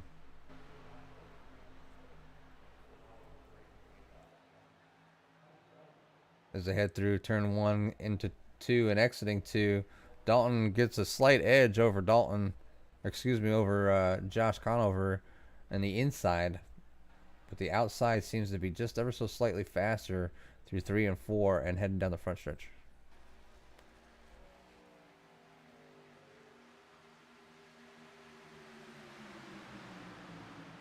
Everybody is 2 by 2 here as we're coming around for lap 140. Yeah, I apologize, everyone. Still dealing with issues on my side, so hopefully I can at least help you bring this thing to the end here as we are certainly getting towards the end. It looks like a little bit of lap traffic coming up in front of these guys. We'll see what the 12 does. The 12 certainly right in the mix of everything. He's going to go high, but that was very close there. He's going to stay out of the way, but a lot of guys getting really close to some danger there, coming to 7 to go now as we are on lap 141 of the 32 getting sideways, and a big one there, taking out a bunch of the cars. Still no caution, but certainly that's going to come out, and there it is. I'll try to catch that as that happened really quickly, and you can see right there they got a little bit loose on the outside. So the 9, the 24, the 2, the 24 getting into the 28, the 88 slow down at the bottom. So kind of scatterbrained everybody a little bit. The 24 kind of came up and tagged the rear end of the 8, made him spin. The 2 hard on the brakes, smoking, so it looks like he's got some engine damage. The 8 getting, after he got turned around, got into the 88, turned the 88 sideways. So yeah, these guys here definitely trying to clear up a mess as we have a late stage caution here in the final few laps. That is certainly going to put a little strain on the end of this race, as it was certainly go time for a lot of these guys, and now a lot of these guys having to do some repairs, and we'll see some pit stops here late in the race. You see the 17 coming down.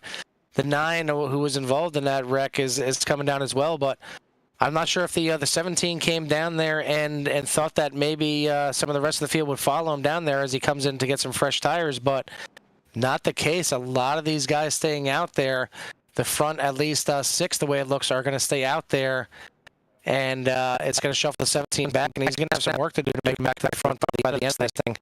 Yeah, he's definitely put himself in a position. He did take 4 fresh tires, you know, and basically looks like it's going to be a green-white finish as he comes back out here, and looks like he'll be in the 7th position, so not in a terrible spot, Carl, really. But certainly we've seen passing is certainly at a premium here tonight, so we'll see if that 17 can make his way through this field. He may have to do some 3-wide passing to get it done. Yeah, Dalton Tucker currently in the lead with Cody Reeder in 9th position. We haven't talked too much about Cody, but just kind of quietly came up through the field. He's up 9 positions, currently sitting in 2nd. And then somebody that we've seen, you know, up front a little bit here towards the end is Corey Wharton in the number 32 car. He's up 11 positions. Dustin has finally got his Ford Mustang back up to the front as he's in 4th. And then Matthew George, again, up 15 positions, sitting in P5 currently, you know, basically almost in that spot where, you know, looking for that podium again tonight.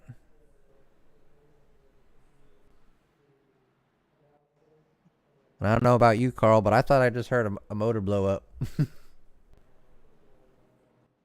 Again, you know, we talked about it at the beginning here. These guys are running really close to each other. Yeah, we had these caution to calm it down a little bit, but you don't know how quick these engines can you know, rise in temperature. And certainly when you got some guys out there with damage, you see more and more guys with damage now towards the end of this this race. damage does not help the engine. You know, it's just because you have a little wrinkle in the hood, it doesn't mean more air is getting into the system there. You have damage for a reason, so it's going to be a little tight here for some of these guys, but we only have a few laps left, so hopefully those engines can hold up for that little bit.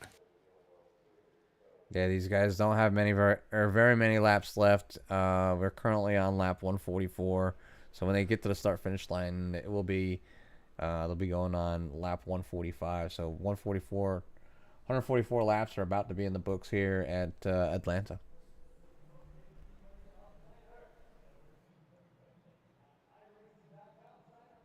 These guys are stacking back up to get ready to go back to green.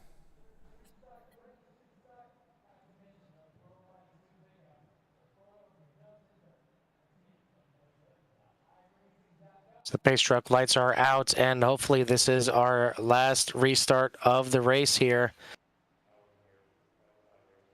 And it is going to be the 7 of Tucker and the 5 of Reeder on the front row. We'll see when they go. And green flag in the air. A nice jump by the 7 on the inside. Would have liked to pull the 32 with him, but it looks like a big gap there. Not sure if the 5's going to duck down. Doesn't look like he's going to. As they head off end of turn 1, they are still side by side. The 32 going to be able to get to the inside. And the 17 right there, you see him with those fresh tires trying to get up through this field. The 32 jumping to the outside again. He's got some rear end damage. And maybe that's why with all these moves that he's doing, jumping to the outside, that back end is certainly pushed in a little bit. But now you see shades of last night, the 17 pushing the 7 there of Conover pushing Tucker. We'll see what happens, what transpires at the end of this one. Only a few laps left now. Yeah, Josh went ahead and he took them 4 tires and, came back out in 7th position. As you can see, them tires able to propel him and get that real good grip and that run on the outside. We're on lap 146 here, getting ready to come down to the white flag. Is it 23 tags the back end of the 28, and away he goes. Matthew George getting wrapped up in that incident there. As Chris Snyder and Matt Jorgensen also get wrapped up and crash. You can see there the 28 getting sideways down into the 23, into the 6 and the 88. 4 with nowhere to go. Tries to shoot the gap, just runs right into them. So that's not what people want to see, and things happen quickly at high speeds. So definitely bad incident there at the end, as the final laps remaining here are coming down to an end. Yeah, now we're going to have a green-white checkered, so you thought the tensions were high before. Certainly going to be high now, but now we're going to see if some other guys are going to try and take those tires. It looks like the 32 going to come, or not the 32. I did see look like the Targa car coming down, but the 32 is still out there. It's going to be the 17 of Conover out there in the lead, at Tucker in second. And really going to be interesting now to see how these guys choose their lanes, because, we've seen the bottom be pretty dominant, but, if you're going to be the first one to choose the outside line, at least you're going to be out there on the front row. Yeah, so some of the guys that went down in the pit lane, you had Vincent Arthur, Jacob Drift, Joey Stats, Chris Snyder, Cody Reeder, Matt Jorgensen, and Brody Motes and John Cottle all were in the pits, or they're still in the pits getting serviced. So currently your top 7 is Josh Conover, Dalton Tucker, Corey Wharton, Dustin Clave, Ryan Kendrick, Nick Gillies, and Matthew George. So it would be your top 7. So we already know that Josh has got some fresh tires, and you could definitely see it there towards the end. So we'll see if those older tires of Dalton Tucker can fend off Josh Conover, or at least give him a run to the end.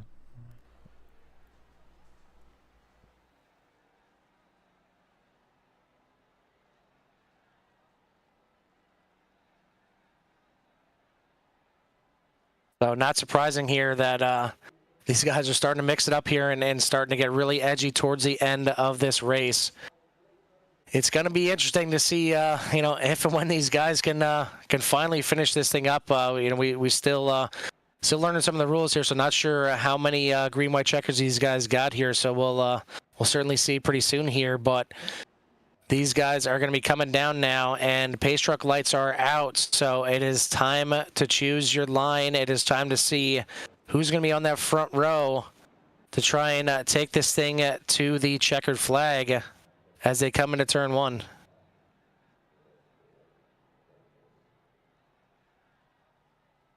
You see some of the cars in the back, they have a little bit of damage and just not enough time or, to get them things fixed, as it looks like Chris Snyder's got some major damage in the back there. The 17 looking like he's going to opt for the high line. He's going to give that 7 the inside line, so pretty unusual strategy there. We've seen a lot of the leaders taking that inside line all night, so that's kind of a shocker to see that 17 going to the outside there. But now it's going to be, again, the 7 and 17 up front here, but the 17 is technically your control car. The 6 going to line up on the inside in third place. That is Dustin Kleba. And it looks like the 32 of Wharton going to be on the outside in the second row, followed by the 8 and 81 on your third row. Pace truck lights are out. Pace truck is about to be coming in and does make that left-hand turn. We're going to get ready here for another restart, another green-white checkered. And the 17 on the loud pedal getting a really good start on that outside. Really, really good. Easily clears that 7 as they go through the kink of the quad oval. And looking to be 3 wide a little bit there for third place. A little bit of a bump between the 6 and 32. Everybody staying clean, though. And now, when does the 7 try and make a move on the 17? Is he going to jump to the outside here? The 17 kind of hanging up just a little bit off that bottom line.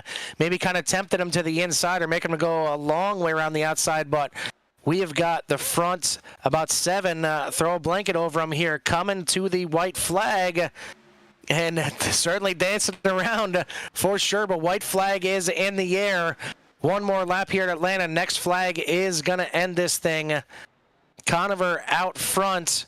Tucker in second, and the rest of the field chasing them right now as they are 2 by 2 behind them. It's going to be the 17 into turn 3. And last night we seen the opposite. We seen Conover trying to get to the bumper of Tucker, but it is going to be Conover taking home tonight's win here at Atlanta as they dive around back behind them to finish this thing out. But Conover going to get it done. Yeah, that late game caution. I mean, these guys have been running tight up front all evening. So congratulations to Josh Conover for getting the win tonight. Dalton Tucker picking up second. Dustin Kleb, coming all the way back up to get that third place finish. And Nick definitely ran real good tonight, starting from the back, come all the way up front. It was up 19 positions to take fourth. Corey Wharton taking home fifth. Cody Reeder in 6th, Ryan Kendrick in 7th, Jacob Drift in 8th, and Matthew George would be 9th, and then Vincent Arthur from starting on the pole, finishing 10th. Oops. So one heck of a finish, and I got to say I'm surprised. I said it when he came in the pits there at the end. I wasn't sure if that was the right move, coming there and taking those tires, but certainly paid off there for the 17. He's able to get to the front, and it was going to be tough for everybody else to try and catch him and make any kind of moves because he had the freshest tires at that point. So one heck of a move there by the 17 coming in and getting those tires. And we will go ahead and bring in the top 3 here in just a moment. Yeah, to finish up, picking up in 11th position would be Chris Snyder. 12th was Matt Jorgensen. 13th, Tyson Palmquist. 14th, Joey Stats. 15th, Chad Angle. 16th, Brady Moats. 17th, John Caudle. 18th, Todd Slauson. And the rest of the field would be 19th, Brian Powell. 20th would be Timmy Harper. 21st, Ronnie Norman. 22nd, Blade Timmons. 23rd, Jaden Hop. So looks like the last 2 there maybe didn't participate tonight, but maybe they're just getting a little practice on the field. So Carl's rounding up the top 3 right now, as we'll bring him in here to give a little shakedown of the race and some interviews, kind of see how their race went. So first one we're going to bring in here is Dustin Kleba, and kind of heck of a finish there. I mean, you guys did a great job the entire race and kept it pretty clean the entire way, except for towards the ends. Obviously, everybody running for the stage points, but once it got down to go time at the end, certainly a little bit more hectic out there. Yeah, that's a that's a understatement. Yeah, honestly, the race was a lot more clean than what I was expecting, especially after practice. It was a little crazy, but yeah, my strategy was just to try and go hard the first two stages, get as many stage points as I could, and then that would let me at the end just kind of coast and wait for people to wreck and hopefully make my way through. And for the most part, we did that. Just came up a couple spots short there at the end. Yeah, still a pretty good run here as you had to avoid plenty throughout this entire race, but able to get down there at the end. Now, we did see, we talked about the 17 coming in there and taking tires there at the end. Was there ever a thought there with one of those late cautions coming in there and taking some tires and doing the same thing? I thought about it, but I spent basically that entire last stage just saving tires. So my tires were pretty good. Right before that caution that started the other cautions, my teammate and I, Cody and I, we were hauling. We had the inside. Anytime somebody slipped up, we could just sneak right under them and keep going. And I felt like we could keep it full throttle a lot longer than everybody else. So I think we did a good job saving at the beginning of the run. But once the cautions fell, then yeah, Josh was able to get fresh rubber and he was able to just kind of knife his way through there a lot easier than everybody else and a lot braver than what I was wanting to do. So yeah, it was a great strategy on him, but we'll take what we get, I guess. We started P3 and in P3, so a good overall performance for the night. And yeah, on a new surface here at Atlanta, it was certainly something that you had to test out a little bit, especially running these big packs, but you guys did a good job. So good third place finish, good podium. Anybody want to send a shout out to or thanks before we let you go? Yeah, for sure. All my family out there that watches every week, happy that we got a broadcast here so they can keep watching. So shout out to those guys watching. And of course, my teammates. We really couldn't get a good opportunity for the three of us to work together. We were all just kind of different spots at different times. And thanks to Josh, even though he snookered a win, thanks to him putting the league on. And thanks to you guys for bringing the show to everybody. Absolutely. You guys put on a heck of a show for us, so we appreciate that. So good job out there, and we'll be talking to you soon. All right. Sounds good. Thanks, guys. All right, next we'll bring in our second place finisher. Jimmy, why don't you go ahead and talk to the 7 of Dalton Tucker. Hey, Dalton, Jimmy, and Carl up in the booth. You copy? Yeah, I gotcha. Hey, buddy, another good run tonight. Last night was our first night here watching you guys running. And definitely when I got seeing you up front and battling again with Josh, back and forth, just figured it was almost like deja vu from last night. But it looked like Josh took the set of 4 tires right there towards the end, and I think that kind of gave him the advantage over you. Did you have anything for him there coming in those last closing laps? Yeah, I'm not sure if the tires helped so much as just being in the right place at the right time with how aggressive people were being, really. At the end, people kind of quit drafting on the restarts, and if you were farther back, you could get crazy runs, and I think that mixed with the tires just really got them up front.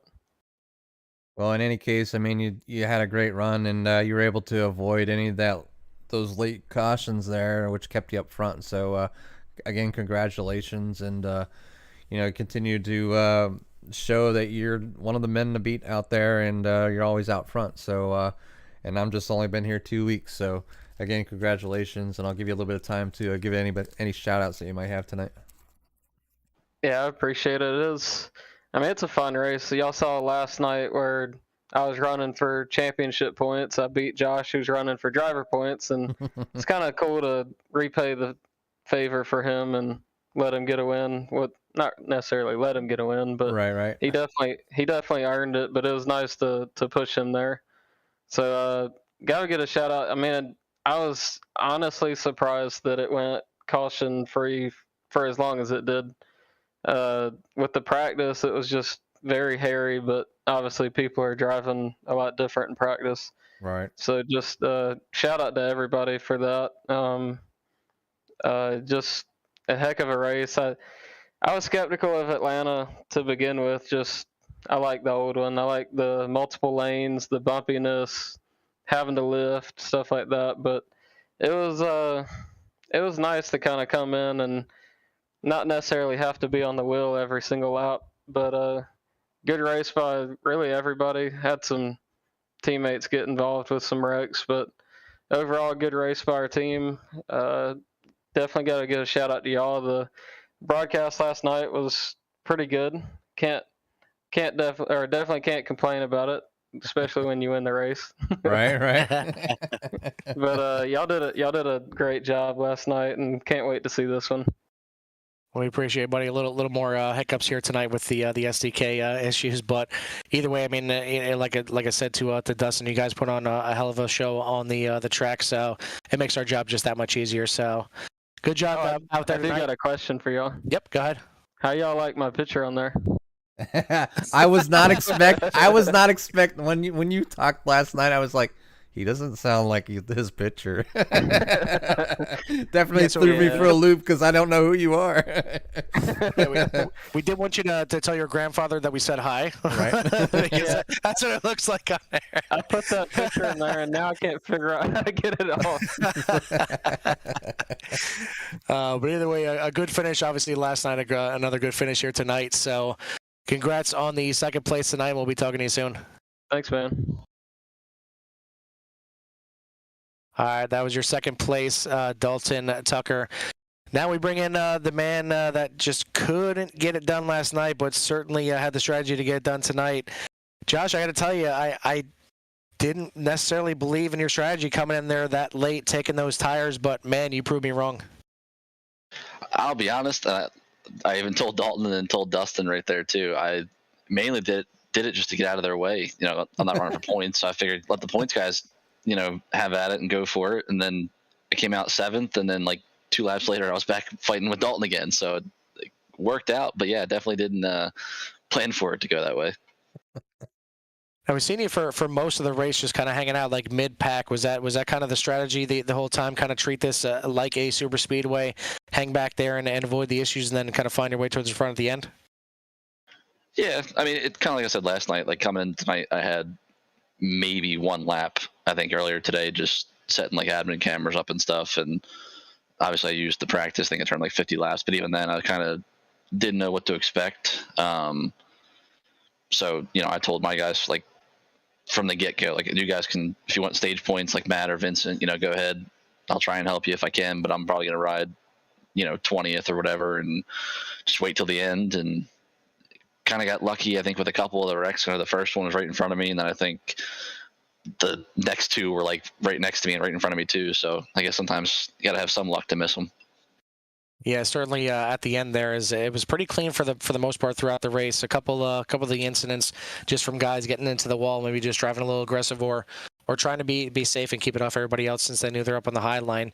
But towards the end, it certainly was go time late there in the race, and everybody started to mix it up there, and you were able to avoid the issues and able to avoid some of the big ones there at the end, and the strategy paid off in the end and got yourself a win here tonight.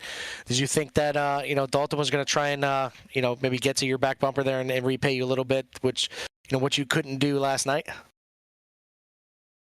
Well, it's funny. Me and him, we've run probably 2 or 3 seasons now, and we kind of just bust on each other going back and forth. And I was busting on him last night for, I guess you could say, helping his teammate Brian Jones, and you know, like I said, we were going back and forth all tonight, and just, you know, it's just kind of making jokes, whatnot. But no, he kind of said, because I had the fresher tires and stuff, that he would help me, and we got back in front of him there, and you know, he did what he said, and obviously we ended up on top. But I mean, like I said, I didn't plan on the strategy working out like it did. I was going to let them fight it out and kind of just push whoever I was behind. But you know, this helps obviously for the owner's points too, so can't complain.